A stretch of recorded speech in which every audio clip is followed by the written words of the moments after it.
Ovo glupa auto, to je što... Možemo ubrat bor za Božić uspio. Baš sam malo prije popišao jedan. No, sve nešto... Ajme, ne. Tebi smrdi nešto loše ovo sve, a? Ma... Znači ćemo mi izaći. Čekaj, ti si baš pogledao da je to što mi treba izaći na koju cestu, jel?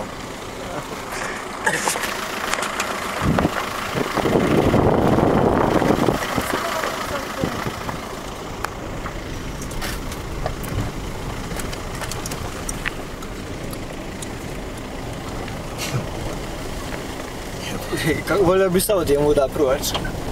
Jer ovo još nisam doživio. S tim autom.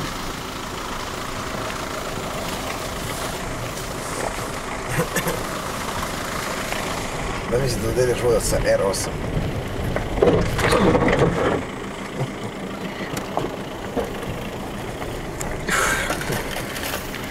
Ja zamislim da...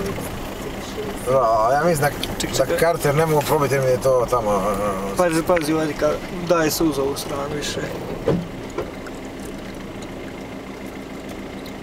Tako, sad možeš ispraviti.